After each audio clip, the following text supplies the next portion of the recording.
O tema da mensagem de hoje é novos tempos, novas oportunidades. Repita comigo: nosso Deus é Deus de oportunidades. Nós vamos ler Isaías capítulo 61, versículo 3. Amém? Acompanhe no quadro, apenas o versículo. E a pôr sobre os que em Sião estão de luto uma coroa em vez de cinzas, óleo de alegria em vez de pranto, veste de louvor, em vez de espírito angustiado, a fim de que chamem carvalho de justiça, plantados pelo Senhor para a sua glória. Essa palavra é uma palavra profética, e que ela está sendo dirigida aos que estão de lutos, aos que estão tristes em Sião. A palavra de Deus diz que o povo de Deus estava muito triste, passando por uma crise muito complicada. Mas Deus, ele tinha novos tempos, novas oportunidades para aqueles que realmente confiavam no Senhor. E no momento que Deus traz a palavra para o seu povo, sabe, ele se propõe a fazer a troca com o povo. Nós temos a oportunidade, amado, de continuar do jeito que estamos, porque acreditamos que não possa haver mudança, ou nós temos a oportunidade de dizer: Senhor, eu acredito que se o Senhor entrar neste negócio, tudo vai mudar. O que você prefere? Ouvir as pessoas que vão te dizer que nada, você já tentou várias vezes, você já lutou tantas vezes, esse país é assim mesmo, estamos em crise, cada governo que entra, um é pior do que o outro. Nós temos duas opções: ou nós acreditamos que Deus pode mudar a história, mover a história e nos abençoar, ou simplesmente nós andamos como estava Sião. E neste momento Deus quer trazer uma palavra para ti, meu amado, e dizer que Ele se propõe a trocar contigo as cinzas por vestes de louvor. O objetivo de Deus a cada dia é que sejamos conhecidos como carvalho de justiça. Sabe, o carvalho era uma árvore ornamental, e ela servia para ornamentar, ou seja, para enfeitar o ambiente. Se você coloca um vaso na sua casa, um objeto que serve para enfeitar, ornamentar a sua sala, você deixa ele num lugar escondido ou num lugar visível para que todos possam ver? Normalmente nós deixamos um lugar visível, porque acreditamos que aquele objeto, ele é tão belo, ou ele é tão formoso, ou ele é tão importante, que ele precisa ficar em destaque. O Senhor te diz assim: tu és o meu carvalho de justiça. Ou seja, tu és o filho ao qual eu estou ornamentando, porque eu quero te apresentar ao mundo e dizer: tu és bem-aventurado. Deus tem prazer em nos abençoar e quer que nós sejamos conhecidos como carvalho cheio da justiça de Deus, e que possamos refletir, amado, a glória do Senhor. Mas para isso nós precisamos fazer com Deus algumas trocas. E Deus, ele quer trocar, repita comigo: cinzas por coroas, choro por alegria, espírito deprimido por louvor e adoração. Uma pessoa só pode estar com coroa de cinza quando ela está de luto. Ela está triste, ela está abatida, ela acha que aquilo é o fim, que para ela não tem mais jeito. Você já teve momentos da sua vida que não morreu ninguém, mas você estava como se fosse de luto, não é verdade? Angustiado, triste, achando que as coisas não iam caminhar, que aquilo que você fez foi mais uma burrada, e por que eu fiz essa burrada, por que eu fiz isso, e agora o que eu vou fazer? O Senhor te diz: eu vou trocar a sua coroa de cinza, sabe, a sua coroa de cinza por uma coroa real, porque tu és meu filho, tu és minha filha, e ninguém lançará a mão de ti. Eu vou trocar o choro, a angústia, o pranto por um momento de alegria, o espírito oprimido, deprimido, angustiado por vestes de louvor. E todos aqueles que olharão para você e vai ver: acabou de passar por uma situação difícil, mas Deus tem algo novo para nos acrescentar. Você crê nisso?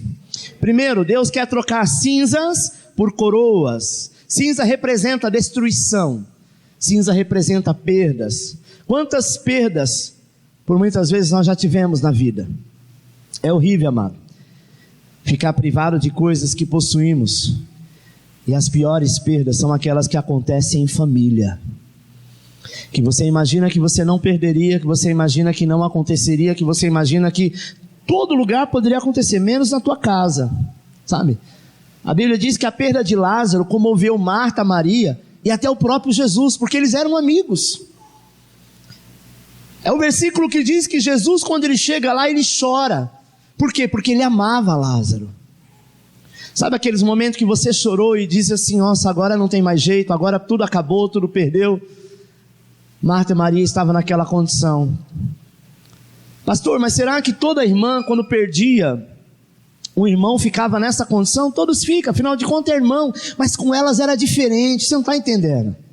A Bíblia diz que eram apenas eles três, elas não tinham marido, elas não tinham pai para sustentar, elas não tinham ninguém, elas eram jovens, e mulher naquela época não trabalhava, e Lázaro era o único que era o mantenedor da casa. Elas não tinham uma renda ainda para poder sobreviver, além de toda a enfermidade que ele tinha, e Jesus foi lá e mudou a sua história. Sabe, meu irmão, não importa quantas vezes você está arrependido por algumas coisas que nós fazemos. Às vezes eu me arrependi de algumas coisas que eu fiz no passado. É possível que se eu não tivesse cometido tamanhos erros, muitas coisas poderiam ser diferentes. Mas existem erros que Deus permite para que nós possamos ser moldado o nosso caráter, para que nós possamos atravessar a tribulação e aquilo servir de experiência. Tem coisas na vida que você diz assim: poxa, mas isso vai me custar muito caro. E às vezes o custo disso é algo que Deus está projetando para a tua vida, para que você cresça. Seria muito bom se na vida terrena nós possuímos apenas bênção, graça, maravilha. Não seria bom? Mas sabe por que Deus não permite isso? Primeiro porque o homem pecou lá atrás no Éden. Ele trouxe a maldição e o pecado para esta terra. A terra até antes do pecado era perfeita. Não existia maldição, não existia choro, não existia ranger de dente, não existia morte, não existia doença, ninguém ficava velho. Era tudo de bom. Mas o próprio homem trouxe essa maldição. E lá no Éden mesmo, o próprio Deus visitou Adão e disse assim: eu vou trazer alguém que vai mudar essa história. E ele estava falando dele mesmo, na pessoa de Jesus. Sabe, meu irmão, a única coisa boa nesta vida é que nós vamos morrer.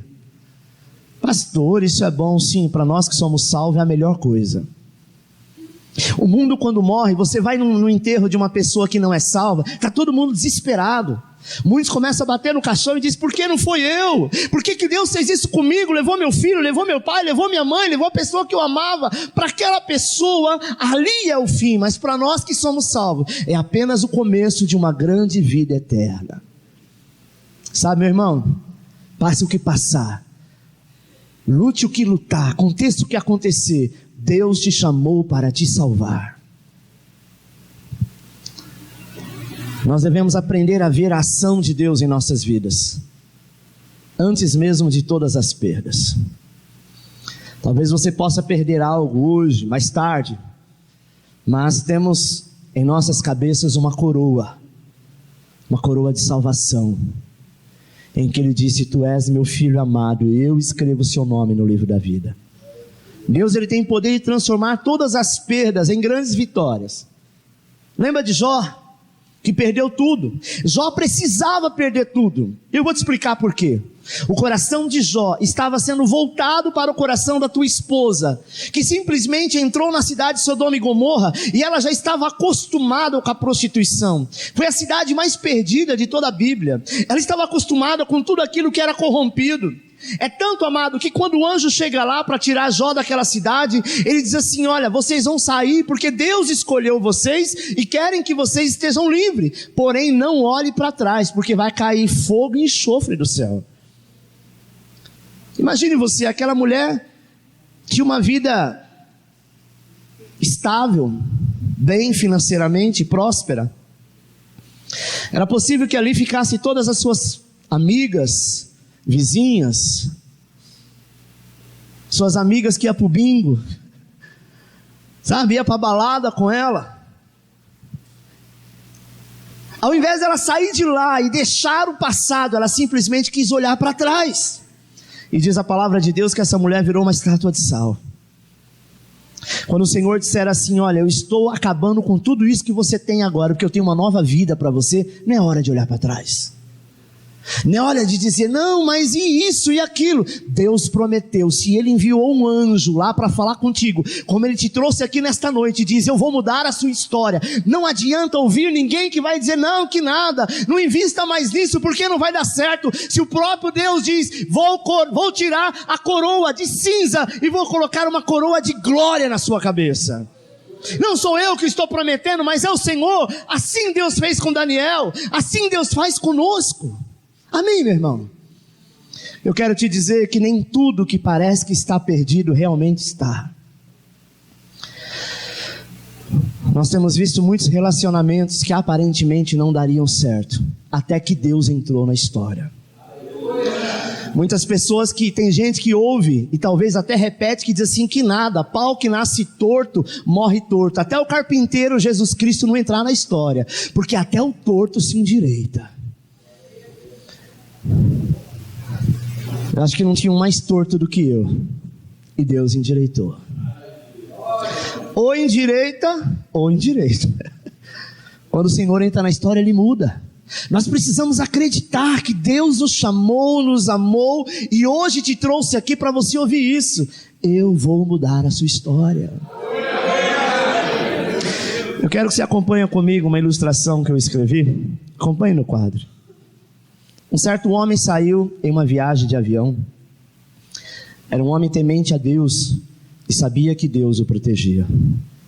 Durante a viagem, quando sobrevoavam o mar, um dos motores falhou e o piloto teve que fazer um pouso forçado no oceano. Quase todos morreram, mas o homem conseguiu agarrar-se a alguma coisa que o conservasse em cima da água. Ficou boiando à deriva durante muito tempo, até que chegou numa ilha não habitada. Ao chegar à praia, cansado, porém vivo, agradeceu a Deus por este livramento maravilhoso da morte. E conseguiu se alimentar de peixes e ervas. Conseguiu derrubar algumas árvores e com muito esforço conseguiu construir uma casinha para ele. Não era bem uma casa, mas um abrigo tosco, com paus e folhas, porém significava proteção. Ele ficou tão satisfeito e mais uma vez agradeceu a Deus, porque agora podia dormir sem medo dos animais selvagens que talvez pudessem existir na ilha. Um dia ele estava pescando e quando terminou, havia apanhado muitos peixes. Assim, comia a comida abundante, estava satisfeito com o resultado da pesca. Porém, ao voltar-se na direção da sua casa, qual tamanha não foi a sua decepção ao ver a sua casa toda incendiada? Ele se sentou em uma pedra chorando e dizendo em prantos: Deus, como é que o Senhor podia deixar isso acontecer comigo? O Senhor sabe que eu preciso muito desta casa para poder me abrigar, e o Senhor deixou minha casa se queimar todinha. Deus, o Senhor não tem compaixão de mim? Neste momento, uma mão pousou no seu ombro e ele ouviu uma voz dizendo: vamos, rapaz. Ele se virou para ver quem estava falando com ele, e qual não foi a sua surpresa quando viu em sua frente um marinheiro fardado dizendo: vamos, rapaz, nós viemos te buscar. Mas como é possível? Como vocês souberam que eu estava aqui? Ora, amigo, vimos o seu sinal de fumaça pedindo socorro. O capitão ordenou que o navio parasse e me mandou vir lhe buscar naquele barco ali adiante. Os dois entraram no barco e assim o homem foi para o navio em segurança, de volta para os seus queridos. Sabe, irmão, tem coisas que acontecem que é simplesmente para nos chacoalhar. Aonde está firmada a tua fé? Numa casa de madeira, de pau, de lenha, sabe, uma casa tosca, talvez para te proteger de alguns animais, mas saiba que o Senhor dos Senhores te protege de todas as coisas. A Bíblia diz que enquanto você dorme, Ele trabalha. Enquanto você dorme, Ele habita contigo. Quantas vezes a nossa casa se queima? Sabe? E nós gritamos como aquele homem gritou: Deus, o Senhor não está vendo, eu estou orando, eu estou jejuando, eu orei, eu pedi. Quanto mais eu oro, mais assombração aparece. Para de murmurar e agradeça ao Senhor, porque Ele sabe o que está fazendo. Primeiro, que se Deus quisesse te destruir, amado, Ele não ia esperar você se converter, Ele não ia esperar você estar na casa dEle para Ele te destruir. Ele já teria feito isso lá atrás. Mas a misericórdia do Senhor é tão grande que Ele tapa os ouvidos para não ouvir as besteiras que você fala. Você tem uma família, você tem uma igreja, você tem amigos, você tem trabalho, você tem sonhos. E é isso que precisa ser alimentado. Deus quer restaurar a tua casa. Romanos 8:28 diz assim: todas as coisas contribuem para o bem daqueles que amam a Deus. Às vezes, é muito difícil aceitar isso, sabe? Mas em alguns momentos nós perdemos algo aqui para ganhar uma porta aberta mais adiante. Às vezes você precisa perder algo aqui agora, para que você entenda que se Deus permitisse que você continuasse ali, e não acontecesse algumas coisas que mesmo que não foi do seu agrado, da maneira que você gostaria que acontecesse, mas tinha que acontecer para que houvesse amadurecimento. Sabe, irmão? Uma outra vez eu pregando aqui, eu citei a respeito de um homem que tinha uma vaquinha. Não sei se você lembra dessa mensagem, dessa ilustração. E aquela vaquinha era o tudo dele, era dela que ele tirava o leite, era do leite que ele vendia, era com o dinheiro que ele sustentava. Era um sítio pobre, pequeno. Até que um dia um homem de Deus foi lá e disse assim: olha, tá vendo aquele servo de Deus ali? Ele falou: estou. Deus quer abençoar ele, mas ele não é abençoado por causa da vaquinha que ele tem. Ele falou: como assim, amado? Missionário, ele é a única coisa que ele tem, que dá dinheiro para ele, é a vaquinha. Ele faz o leite, ele faz o queijo, ele sustenta a tua casa. E o missionário disse assim: olha, mas exatamente por isso, ele não está confiando em Deus. O dia que ele perder aquela vaquinha, ele vai estar nas mãos do Senhor. A missão que você tem é ir lá e acabar com aquela vaca. Ele disse: não posso fazer isso. Ele falou: pode. O Senhor está dizendo para você ir lá tirar aquela vaca dele. Ele falou: meu Deus, a única missão que Deus me deu é fazer uma maldade dessa. Como é que eu vou tirar a vaca daquele pobre coitado? Ele ficou resistindo a noite inteira até que o Senhor disse: vai, porque quem está te mandando sou eu e eu sei o que eu estou fazendo. Ele foi na calada da noite, pegou a vaca, jogou no morro abaixo, a vaca morreu afogada. E nunca mais ele voltou naquele lugar. Passado alguns anos, ele voltou lá, tinha uma mega fazenda enorme, bonita. Ele começou a se entristecer, disse: meu Deus, olha o que eu fiz. Eu acho que aquela voz não era de Deus, aquela voz era do diabo. Porque só foi eu acabar com a vaquinha, o coitado não tinha mais o que fazer, não tinha o que comer, vendeu o sítio, algum milionário comprou, porque a terra era boa, e está aí. Ele entrou, bateu palma e falou: escuta, eu conheci esse sítio aqui alguns anos atrás, ele era muito simples e tal. E falou com um dos funcionários da fazenda. Ele disse: realmente, ele foi vendido? Não, é o mesmo dono, a mesma casa. Mas como isso aconteceu? Porque se não tinham nada, era uma miséria danada, só tinha uma pequena vaca, e essa vaca que dava leite, do leite que vendia, que fazia queijo, que fazia doce, sustentava a família. Ele disse: pois é, um dia, sei lá o que aconteceu, a vaca sumiu. Quando encontrou, estava morta. Aí o meu pai, que é o proprietário do sítio, entendeu que ele tinha outras oportunidades. Em outras oportunidades ele começou então a investir em galinhas, em porcos, em cabra. E hoje ele tem uma grande criação, onde ele ficou muito próspero. Porque ele não ficou olhando apenas para a vaquinha, que ele olhava sempre aquela vaca como uma solução. Ele conseguiu enxergar outras dimensões que estavam em volta dele. E por isso ele prosperou. Sabe, meu irmão, sabe qual é a moral da história disso? Às vezes você está olhando apenas para o seu trabalho, às vezes você está olhando apenas para o seu problema, você está olhando apenas para aquilo que te cerca, e o Senhor está permitindo que a sua figueira seja chacoalhada, porque Ele tem algo novo para você. Ele quer melhorar a tua casa, Ele quer melhorar teu marido, Ele quer melhorar a tua esposa, Ele quer melhorar teu filho. Dizem que não dá certo, dizem que não tem jeito, dizem que não pode, mas Deus vai chacoalhar, e Ele vai te abençoar. Amém? Libera esta vaca logo. Não deixa nada impedir a graça de Deus na tua vida. Sabe, não fica segurando, ouvindo o que as pessoas estão dizendo. Vai ser feliz. Enquanto ele olhava para a vaca, ele continuava na miséria. Enquanto você olha para o problema, enquanto você acha que teu filho não tem jeito, porque os vizinhos estão dizendo que agora ele está usando droga, que agora ele começou a roubar, daqui a pouco a polícia vai matar. Não olha para o problema, olha para ele e diz: Deus vai mudar essa história. Olha para o seu trabalho, quando todos estão dizendo a empresa vai fechar, você vai ser mandado embora. Olhe dizendo assim: eu sou servo de Deus, fiel ao Senhor, e Deus me honrará onde eu estiver. Aleluia! O fato, meu irmão, é que Deus quer trocar cinza por coroa. Repita: Deus vai trocar as minhas cinzas, e no lugar da minha cinza me dará coroa. Tiago capítulo 1 versículo 12 diz assim: bem-aventurado o homem que suporta com perseverança a provação, porque depois de ter sido provado, receberá a coroa da vida, o qual o Senhor prometeu aos que amam. Meu querido, suporte a cinza, suporte a luta, não faça nada por pressão ou por medo, porque depois Deus vai te colocar uma coroa na sua cabeça. Sabe, meu irmão, conheci uma mulher que passou uma vida muito difícil.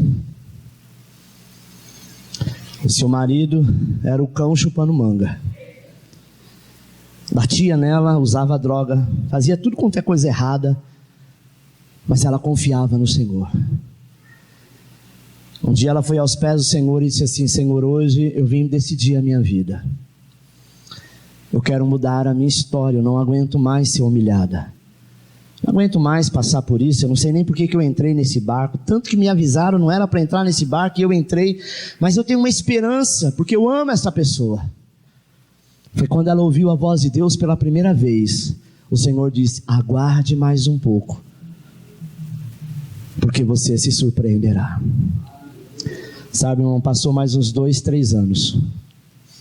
Hoje eles moram nos Estados Unidos. Ele é um grande pastor. Tem uma igreja, da última vez que eu fiquei sabendo, tinha mais de 1.000 membros. Se tornou um referencial. Alguém que a própria família dele não dava nada por ele. Era um garoto mimado, debochado, não obedecia a ninguém, não respeitava ninguém, até o momento que Deus entrou na história. Uma história semelhante na Bíblia fala de Samuel, de uma mulher chamada Ana, que ela era humilhada pela a outra esposa, porque naquela época podia, né? O homem podia ter quantas esposas ele pudesse sustentá-la. No Velho Testamento era assim. E a outra que tinha filhos dele, humilhava ela porque ela não tinha filhos. Até o dia que ela foi aos pés do Senhor, e o Senhor diz: hoje mesmo eu vou mudar teu cativeiro. Nós não temos que reclamar para pai, não temos que reclamar para mãe, não temos que reclamar para ninguém. Nós temos que dobrar o nosso joelho e falar com o Senhor. Ele é o único que pode trocar a cinza por coroa. Sabe, irmão, é muito fácil desistir, mas eu quero te dizer uma coisa: o que você desiste hoje, você vai ter que pegar amanhã e retomar de novo. Porque aquela missão que o Senhor te deu, você tem que ir até o final dela. Deixa Deus então mudar o foco. Não faça nada por você mesmo.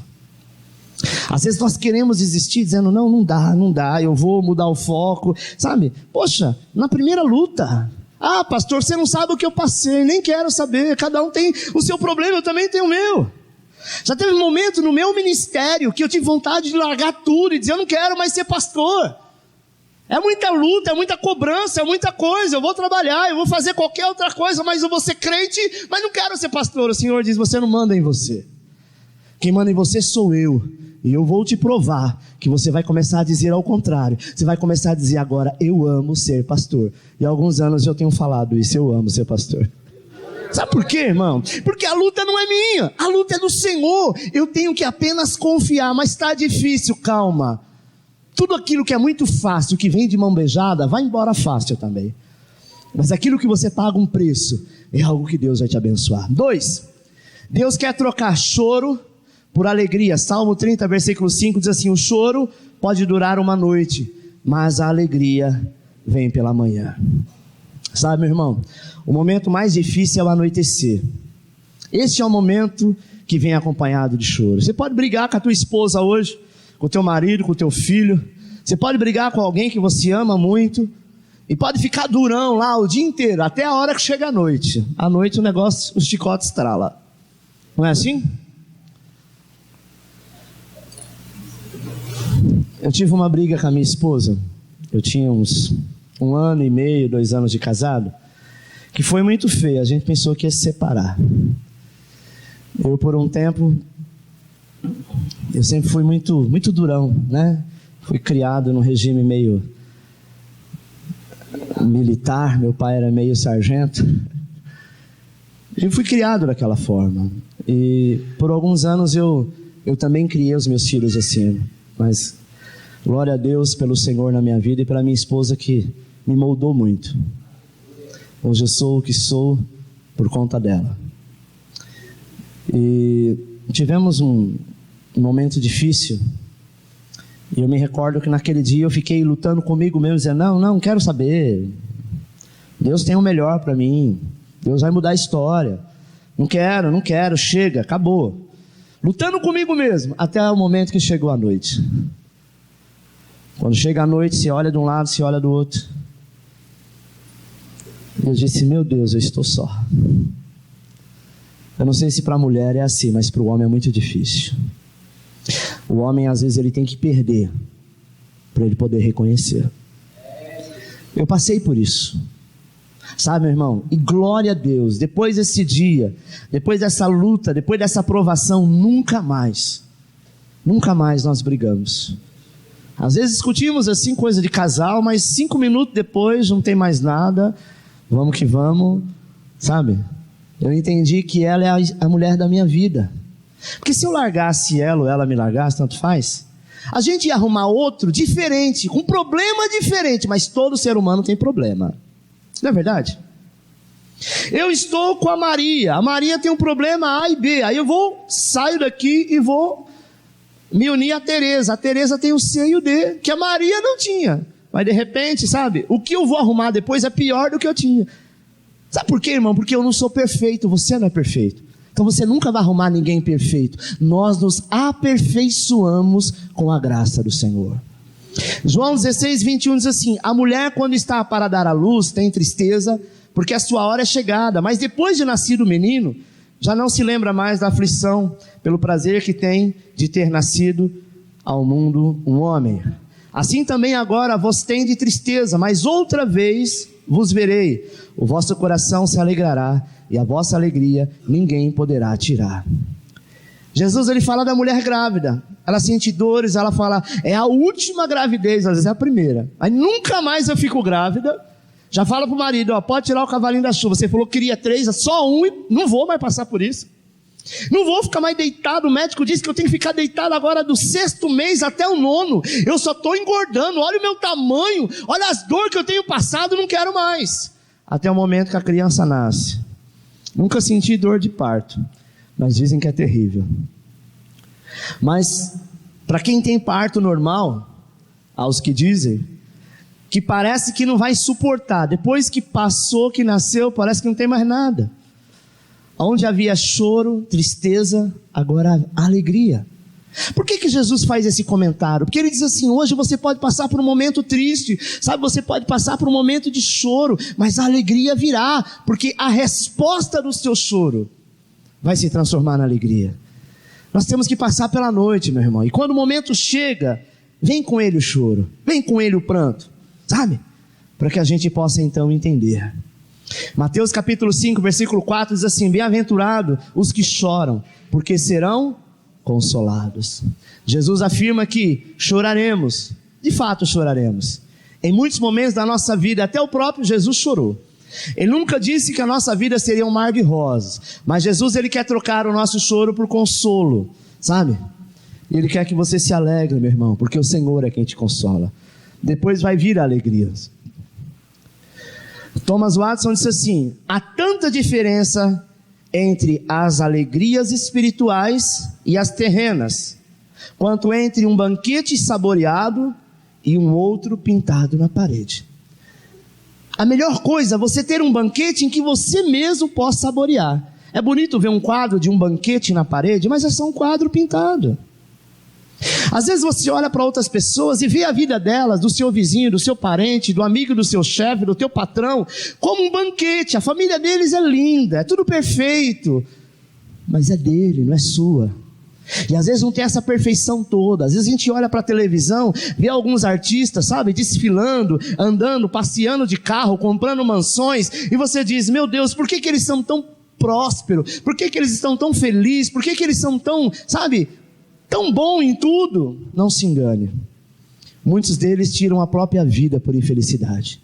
Tem dinheiro, tem tudo que você não tem, mas não tem a graça do Senhor. Sabe, meu irmão? Terceiro, Deus quer trocar espírito deprimido por louvor e adoração. Um espírito deprimido é uma pessoa que está abatido, uma pessoa que está angustiado. Provérbio 17:22 diz assim: o coração alegre é bom remédio, mas o espírito abatido faz secar os ossos. Um espírito abatido, uma pessoa abatida, angustiada, uma pessoa que se fecha para a vida, uma pessoa que não dá um sorriso para nada, aquela pessoa que quando você olha para ela fala bom dia, ela fala só se for para você.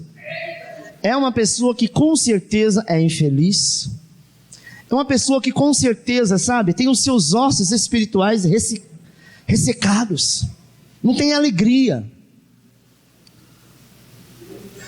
Eu não sei exatamente quantos me fez lembrar agora, mas dizem que quando você dar um sorriso, ou você dar uma gargalhada, você exercita vários músculos do seu rosto. Isso mexe com todo o seu interior, e às vezes vale mais do que alguns exercícios físicos. Então, meu irmão, nós temos tudo para sorrir, nós temos tudo para ficar alegre. A Bíblia diz que nós devemos ter motivo para alegrar-nos no Senhor, porque Deus já proveu todas as coisas. Pastor, mas eu não estou vendo ainda. Você disse bem, ainda, mas tu verás. A ponto de você dizer, Senhor, eu não mereço, mas você é amado do Pai. Foi assim que esteve o rei Davi, amado. Após ter pecado contra Deus, sabe? A Bíblia diz que, no Salmo 51, ele diz assim, cria em mim, ó Deus, um coração puro, e renova em mim um espírito reto, e não me lance fora da tua salvação, da tua presença. Ele diz que enquanto ele não confessou ao Senhor o teu pecado, ele sentiu como que os seus ossos estivessem ressecados. Mas no momento que ele confessa ao Senhor, a alegria do Senhor volta. Sabe por quê? Porque Deus não é mal-humorado. Se Deus fosse mal-humorado, era capaz da nossa terra, o nosso país, o nosso mundo, a nossa natureza seria apenas preto e branco. Mas Deus é colorido. Tudo em Deus é belo. Tudo que Ele faz é perfeito. A mesma coisa foi com Elias quando ele foge de Jezabel. Chegou ao ponto até de pedir a morte. Engraçado, né, irmão?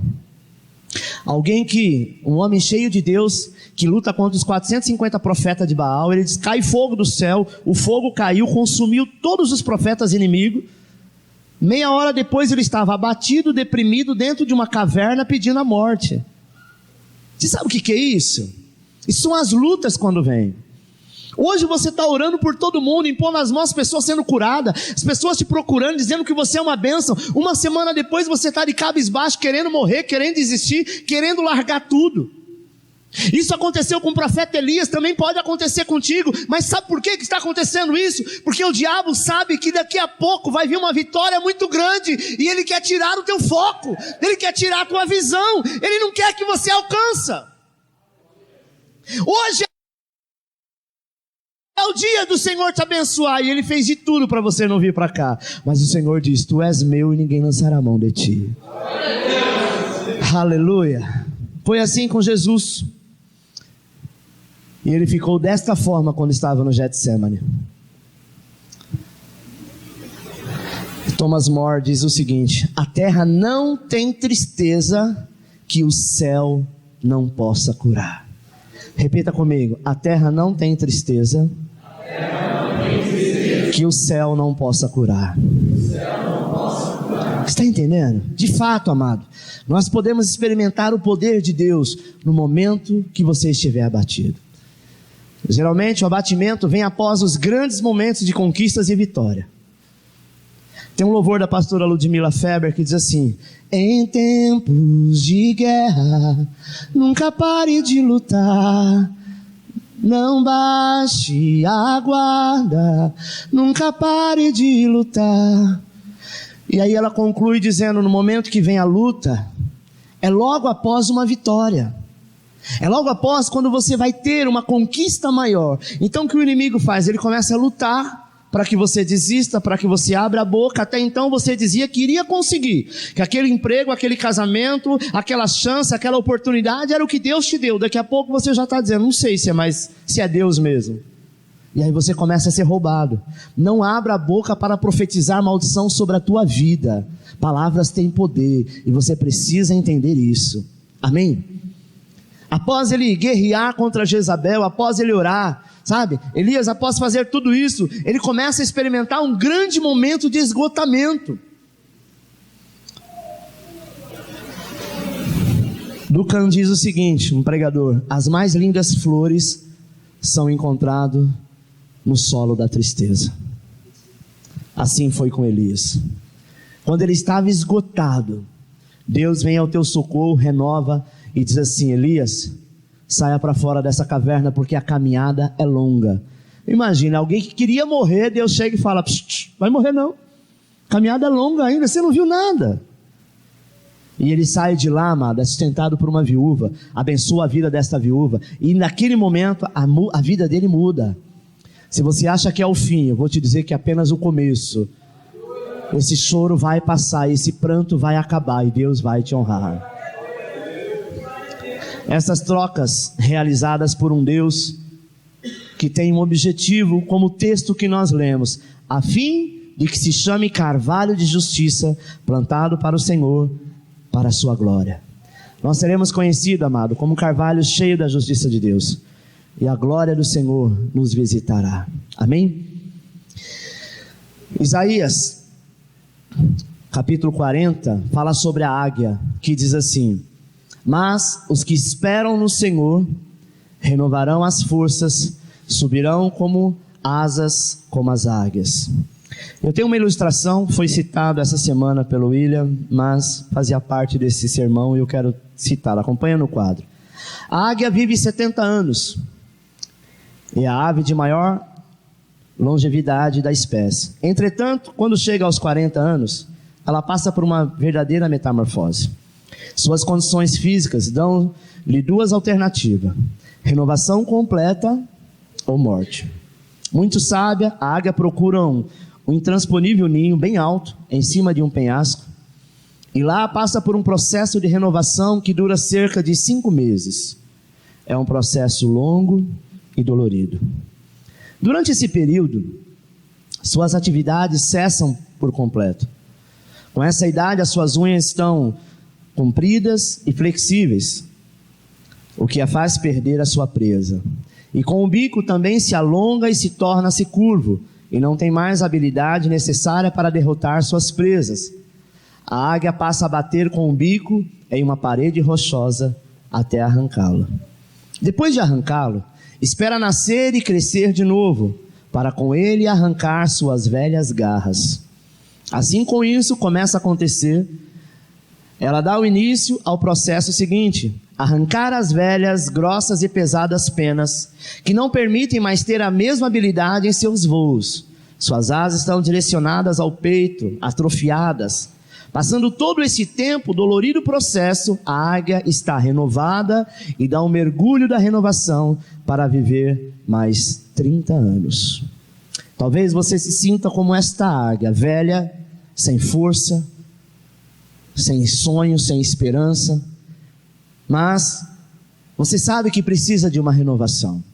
Você sabe que precisa de um novo tempo, que tem um voo mais alto ainda, tem mais 30 anos para viver. Sabe, meu irmão, Deus quer mudar a sua história. Deus quer fazer que você alcance as maiores coisas que Deus pode fazer contigo, que é o princípio, é a renovação. Ele renova as tuas forças todos os dias. Mas é preciso passar por uma metamorfose, sabe, por uma mudança, para que isso aconteça. Deixa Deus, sabe, arrancar da sua vida tudo aquilo que te impede de voar. Tem gente que é assim: não, mas eu sou assim, eu nasci assim, eu penso assim. Só que você nasceu assim, você pensa assim, e isso não está te fazendo feliz. Isso não mudou nada até agora, pelo contrário, só está interrompendo. Talvez você diga, pastor, mas eu não consigo. Quando eu penso que eu não vou fazer, daqui a pouco eu faço de novo. Se você tiver alguém que te dá uma nova chance, se você tiver alguém do teu lado que vai acreditar que você realmente quer e lutar junto contigo, ambos vencerão. Ambos irão alcançar a graça e a misericórdia do Senhor. Porque se lá no passado, amado, eu e a minha esposa tivesse achado melhor, achar que foi uma loucura que a gente fez, hoje eu não estaria aqui. Meu ministério tinha acabado. A minha família tinha sido destruída. Mas eu entendi que se Deus estava nesse negócio, se Ele permitiu desde o começo, é porque eu ia passar por algumas lutas sim, eram algumas metamorfoses, mas precisava disso para haver mudança. Sabe? Deus, Ele quer fazer de você uma nova vida. Novos tempos, novas oportunidades. Põe a imagem do tema. Você prestou atenção? Uma coisa que quando eu busquei essa imagem eu achei muito interessante. Você viu do que é feito essa flor? Do que é feito? As pétalas dela é o quê? Hã? Olha bem. Pijama. Quem acha que é o quê? Dá para ver daí? É uma camisa? Se você olhar aqui, ó, é aqueles macacãozinhos de bebê. Eu não sei o nome. Acho que é pagão, não é? Bore. Bora lá, bora.